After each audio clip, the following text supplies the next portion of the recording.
Green bonds. 2022-23 में सरकार द्वारा ली जाने वाली सभी बाजार उधारियों के सिलसिले में सॉवरेन ग्रीन बॉन्ड्स जारी किए जाएंगे, जिनसे हरित अवसंरचना के लिए संसाधन जुटाए जाएंगे। इससे प्राप्त धन को सार्वजनिक क्षेत्र की ऐसी परियोजनाओं में लगाया जाएगा जो अर्थव्यवस्था में कार्बन इंटेंसिटी को कम करने में सहायक हों। GIFT विश्व स्तरीय विदेशी विश्वविद्यालयों और संस्थानों को GIFT शहरों में वित्तीय प्रबंधन, फिनटेक, विज्ञान, प्रौद्योगिकी, इंजीनियरिंग, गणित में अपने पाठ्यक्रम चलाने की अनुमति दी जाएगी और केवल IFSCA द्वारा चलाए जाने वाले पाठ्यक्रमों को छोड़कर इन्हें घरेलू विनियमों से मुक्त रखा जाएगा।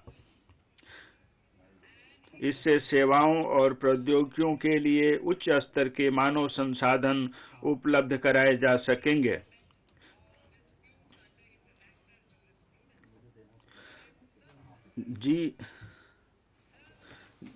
GIFT शहरों में अंतर्राष्ट्रीय विवाचन केंद्र की स्थापना की जाएगी, जिससे अंतर्राष्ट्रीय न्यायशास्त्र के अनुसार विवादों का समय पर समाधान किया जा सकेगा। देश में सतत एवं माहौल के अनुरूप वित्त पोषण के लिए वैश्विक पूंजी जुटाने के लिए आवश्यक सेवाएं GIFT शहरों में दी जाएगी। डेंस चार्जिंग इंफ्रास्ट्रक्चर और ग्रिड स्केल बैटरी सिस्टम वाले डाटा सेंटर्स और एनर्जी स्टोरेज सिस्टम्स को अवसंरचनाओं की हार्मोनाइज्ड लिस्ट में शामिल किया जाएगा।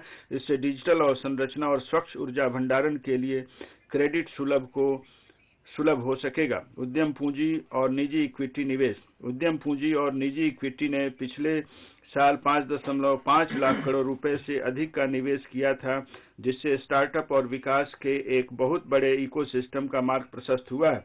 इस प्रकार के निवेश को बढ़ाने के लिए इनके विनियामकों और अन्य प्रकार की बाधाओं की समग्र रूप से जांच परख किए जाने की जरूरत है। इसके लिए एक विशेषज्ञ समिति का गठन किया जाएगा, जो इस तरह की जांच परख करके उचित उपाय सुझाएगी।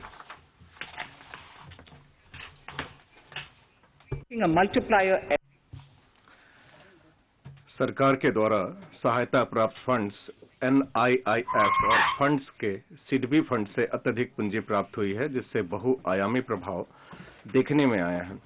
प्रमुख उद्यमान क्षेत्रों जैसे कि climate action, deep tech, digital economy, pharma और एग्रीटेक को बढ़ावा देने के लिए सरकार सम्मिश्रित वित्त पोषण के लिए उद्देश्यपरक धन उपलब्ध कराएगी, जिसमें सरकार का हिस्सा 20% तक सीमित होगा और कोष का प्रबंधन निजी कोष प्रबंधकों के द्वारा किया जाएगा।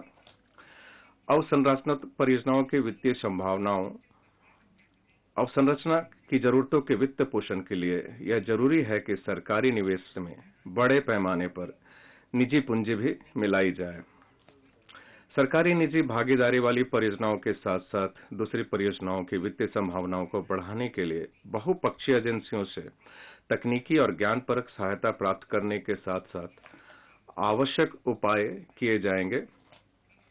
इनकी वित्तीय संभावना को बढ़ाने के लिए विश्व के सर्वोत्तम तरीकों को अपनाना होगा, वित्त पोषण के नए रास्ते अपनाने होंगे तथा संतुलित जोखिम परक आवंटन किया जाना होगा। डिजिटल रुपया। सेंट्रल बैंक डिजिटल करेंसी को चालू करने से डिजिटल अर्थव्यवस्था को बहुत अधिक बढ़ावा मिलेगा। डिजिटल करेंसी से एक और अधिक दक्ष और सस्ती करेंसी प्रबंधन व्यवस्था देखने में आएगी। इसलिए ब्लॉकचेन और अन्य प्रौद्योगिकी का प्रयोग करके डिजिटल रुपये को चालू करने का विचार है, जिसे भारतीय रिजर्व बैंक के द्वारा जारी किया जाएगा और इसकी शुरुआत 2022-23 से होनी है। पूंजीगत निवेश के लिए राज्यों को वित्तीय सहायता।